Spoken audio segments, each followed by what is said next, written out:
Hello student, कैसे हो। आज स्टार्ट करते हैं अपना इकोनॉमिक्स का चैप्टर फर्स्ट, जिसके रिलेटेड अपन आज डिस्कस करेंगे। सबसे पहले जानने की बात यह है कि इकोनॉमिक्स का जो सीबीएसई बोर्ड या उसके अकॉर्डिंग उन्होंने सिलेबस को 2 पार्ट्स में डिवाइड कर रखा है इकोनॉमिक्स के।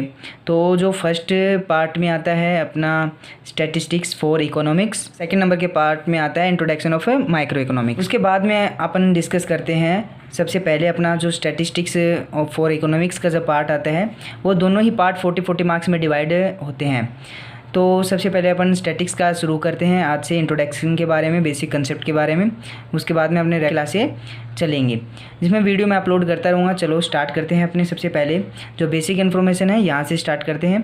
तो सबसे पहले जो चैप्टर का नाम है वो डिस्कस करते हैं। तो सबसे पहले नाम है उसका concept of economics and significance of A statistics in economy. Parts में, इकोनॉमिक्स में 2 पार्ट्स में देखो, ये तो अपन ने पार्ट देखे थे 2, जैसे कि 11th के बोर्ड्स के अकॉर्डिंग था, एक माइक्रो इकोनॉमिक्स और दूसरा स्टैटिस्टिक्स था। जो स्टैटिक्स अभी पढ़ रहे हैं अपन, लेकिन माइक्रो इकोनॉमिक्स और मैक्रो इकोनॉमिक्स 2 पार्ट होते हैं इकोनॉमिक्स के। इकोनॉमिक्स को 2 पार्ट में डिवाइड किसने किया था, ये सभी मैंने फर्स्ट वीडियो बनाई थी, मैंने डिस्क्रिप्शन में लिंक डाल दिया है, वहाँ से आप जाके उसको देखिए, जिसमें बेसिक मैंने उसके अंदर डिस्कस किया हुआ है। उसके बाद में आता है अपना सबसे पहले कंज्यूमर। देखो, इकोनॉमिक्स डिमांड सप्लाई का बेसिक कंसेप्ट होता है, लेकिन उसके अंदर डिमांड करने वाला और सप्लाई करने वाले का भी बहुत महत्व होता है, क्योंकि डिमांड करेगा नहीं, सप्लाई करेगा नहीं, तो इकोनॉमिक्स का कोई मतलब ही नहीं रह जाता। कंज्यूमर देखते हैं, कंज्यूमर है क्या कि एक consumer is a one who consumes goods and services for the satisfaction of his wants. Consumer कौन है? कंज्यूमर वो है जो कंज्यूम करता है गुड्स एंड सर्विसेज का अपने वॉन्ट्स को सेटिस्फाई करने के लिए, तो वो कंज्यूमर होता है। सेकेंड में इसमें प्रोड्यूसर। प्रोड्यूसर कौन होता है? मैंने सबसे पहले बताया था प्रोड्यूसर क्या है। प्रोड्यूसर एक सप्लायर को भी अपन प्रोड्यूसर बोल सकते हैं। प्रोड्यूसर क्या है? Producer one who produce goods and service for the generator for income. देखो, प्रोड्यूसर वो होता है जो प्रोड्यूस करता है गुड्स एंड सर्विसेज को इनकम को जनरेट करने के लिए। ठीक है, ये बेसिक था। उसके बाद में एक टर्म्स और भी ज़्यादातर यूज होती है, इन्वेस्टमेंट या सेविंग। अगर सेविंग की मैं बात करूं तो सेविंग को अपन क्या बोल सकते हैं? सेविंग का सिंपल मतलब तो आप खुद भी करते हो, हम भी करते हैं। जैसे अपने पास जो रुपए अपने पास बच जाते हैं, कंज्यूम नहीं कर पाते, वो अपन क्या हो जाती है? अपनी सेविंग। तो सेविंग में एग्जैक्ट मीनिंग क्या है? It is that part of income which is not consume. वो पार्ट होता है जो अपने कंज्यूम नहीं किया होता। इन्वेस्टमेंट की भी टर्म्स आती है। इन्वेस्टमेंट में भी यही होता है कि अपन फॉर्मुलेशन ऑफ इन कैपिटल, कि अपने फ्यूचर में इनकम या अपनी किसी भी कंपनी को इम्प्रूवमेंट करने के लिए, ग्रोथ करवाने के लिए अपन इन्वेस्टमेंट करते हैं। तो इन्वेस्टमेंट वहीं किया जाता है जहाँ से फ्यूचर में मशीनरी वगैरह मैं खरीदूँ और जहाँ से मेरे को इनकम मिलती रहे, तो वो इन्वेस्टमेंट के अंदर आता है। तो एक दूसरी बात इसमें स्टार्ट होती है अपनी डिस्कस करते हैं। बेटा, इकोनॉमिक एक्टिविटीज़ क्या होती है? इकोनॉमिक एक्टिविटीज़ में सभी शामिल होते हैं जिसके अंदर कंजम्पशन भी करना हो, प्रोडक्शन भी आता हो। इकोनॉमिक एक्टिविटीज़ क्या क्या इंक्लूड होती हैं? कंजप्शन या कंज्यूमर करने वाला, प्रोडक्शन करने वाला, सेविंग जो अपन सेविंग करते हैं, सेविंग भी आती है, इन्वेस्टमेंट। इन सभी को मिला के जो इकोनॉमिक एक्टिविटीज़ तैयार होती है। इकोनॉमिक एक्टिविटीज़ में बात करूँ तो अपन जो भी वर्क करते हैं एक इनकम को कमाने के लिए, एक आर्थिक वॉन्ट्स को पूरा करने के लिए, सेविंग करने के लिए, वो सभी सारी किसके अंदर आती है? अपनी इकोनॉमिक एक्टिविटीज़ होती हैं। उसके बाद में अपन देखते हैं इसके अंदर क्या आता है अपना टाइप्स ऑफ गुड्स। देखो, ये ध्यान रखने की आवश्यकता है। टाइप्स ऑफ गुड्स, देखो गुड्स भी 2 टाइप्स के होते हैं, एक तो इकोनॉमिक गुड्स होते हैं, एक non economic goods. Basic information है, एक इकोनॉमिक गुड्स होते हैं जिसके बारे में अपन स्टडी करते हैं कि किस चीज़ की अपने को ज़रूरत है, जिसके हिसाब से जो डिमांड और सप्लाई को अपन डिसाइड करते हैं।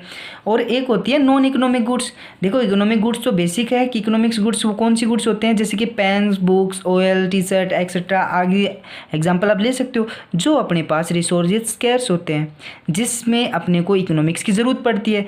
इसी में के जैसे कि पेन्स की कमी है, जिसकी वजह से उनके प्राइस बढ़ते हैं, डिमांड भी इफेक्ट बढ़ता है। तो ये सब डिस्कस करना होता है, वो किसके अंदर गुड्स क्या करते हैं अपन? इकोनॉमिक गुड्स का। अगर मैं नॉन इकोनॉमिक्स गुड्स की बात करूँ तो उसके अंदर अपना आएगा कि जैसे कि लगाओ सनशाइन, जैसे सूरज की अपन रोशनी लेते हैं, बारिश वगैरह होती है, उस पर थोड़ी ना पेमेंट करना होता है अपने को, रुपए थोड़ी ना देने पड़ते हैं, और जिन सभी पे अपने को प्राइस पेमेंट नहीं करनी होती। तो ये क्या होते हैं? नॉन इकोनॉमिक गुड्स होते हैं। क्या होते हैं? नॉन इकोनॉमिक गुड्स, जिसकी अपन स्टडी नहीं करते हैं। ठीक है, अपन स्टडी किसकी करते हैं? इकोनॉमिक गुड्स की, जो अपने पास रिसोर्सेज स्कैर्स होते हैं, लिमिटेड होते हैं, उनकी रिसोर्सेज की अपन क्या करते हैं? स्टडी करते हैं। तो याद हो गया, economics goods, non economic goods. Types of goods कितने होते हैं? 2 टाइप्स। उसके बाद में अगर मैं बात करूँ इकोनॉमिक एक्टिविटीज़ की बात करते हैं।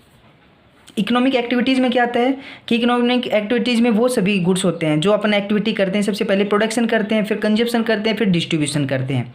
और फिर होती है नॉन इकोनॉमिक एक्टिविटीज़, जैसे कि सोशल वेलफेयर के लिए कुछ भी अपन वर्क करते हैं, जिसके डोनेशन वगैरह करते हैं, सोशल एक्टिविटीज़ करते हैं वेलफेयर के लिए, पेरेंट्स को खिलाते हैं, बड़ा करते हैं, सब एक प्रकार से खर्चा जो भी करते हैं अपने ऊपर, उसके बदले में थोड़ी ना उनको इनकम मिलती है कुछ। पक्ष भाव से जो किया जाता है वर्क तो पेरेंट्स के थ्रू भी किया जाता है। अगर मैं रिलेशंस की बात करूँ तो इसके अंदर क्या होता है कि सभी धर्मों के जो लोग इसके अंदर रहते हैं और वो निष्पक्ष भाव से वो काम करते हैं, जिसके बदले में उसे इनकम वगैरह नहीं मिलती। जैसे आपने सुना होगा गुरुद्वारा होता है, उसके अंदर लंगर वगैरह लगाए जाते हैं, किसी में कुछ खाना खिलाया जाता है, उसके बदले में वो निष्पक्ष भाव से काम करने पे उन्हें पेमेंट वगैरह नहीं दी जाती, जो कि नॉन इकोनॉमिक एक्टिविटीज़ होती हैं। इसका अपन स्टडी नहीं करते हैं, लेकिन याद रखना एक्टिविटीज़ दो प्रकार की होती है, इकोनॉमिक जिसमें अपने को प्रोडक्शन, कंजप्शन, डिस्ट्रीब्यूशन ये सभी करना पड़ता है, और नॉन इकोनॉमिक सोशल, पेरेंट्स जो से भी वर्क होते हैं, रिलेशंस, ये सभी आते हैं। तो अपन इकोनॉमिक एक्टिविटीज़ देखते हैं।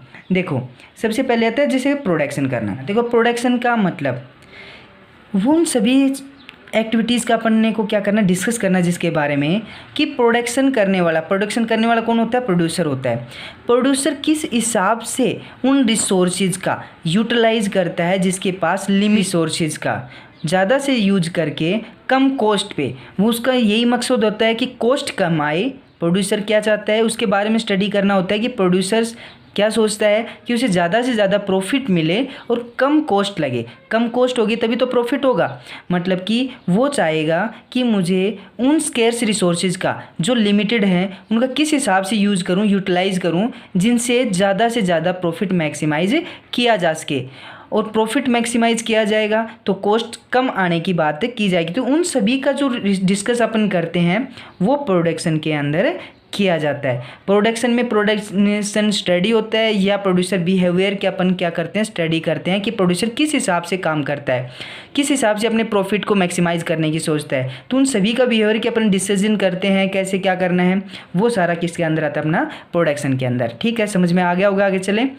कंजप्शन, देखो सेकंड में आता है अपना कंजप्शन। देखो कंजप्शन करने वाला कौन होता है, कंज्यूमर होता है।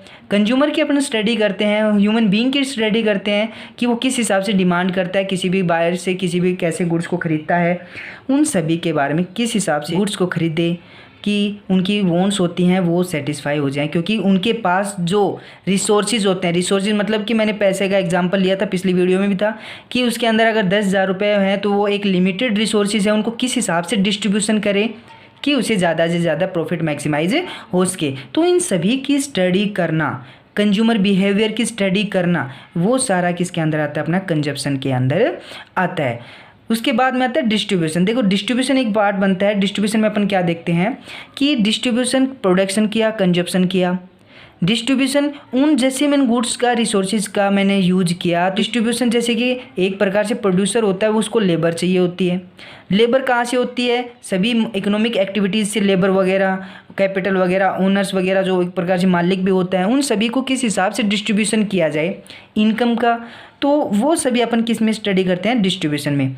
इसके अंदर जैसे कि लैंड का भी यूज करते हैं अपन, लेबर्स भी अपने को चाहिए, कैपिटल भी अपने को चाहिए, और ओनर्स भी होता है, मालिक भी होता है, एंटरप्रेन्योरशिप भी होता है। इन सभी को जब आप 1 by 1 इनको पेमेंट करते हैं, उनको लैंड को जिसके ले रखी है उसके बदले में अपने को क्या देना पड़ता है, रेंट देना पड़ता है। लेबर यूज कर रखी है तो उसको पैसा, वेजेस वगैरह देना पड़ता है। कैपिटल को प्रॉफिट जो होता है वो देना पड़ता है। तो ये सब क्या है, अपने डिस्ट्रीब्यूशन की स्टडी करना, वो क्या कहलाता है, अपना इकोनॉमिक एक्टिविटीज़ कहलाती है। तो ये आप इनको ध्यान से एक बार रिवाइज करके अच्छे से पढ़ना। नेक्स्ट वीडियो मैं जल्दी ही लेके आऊँगा आपके लिए। Thanks for watching.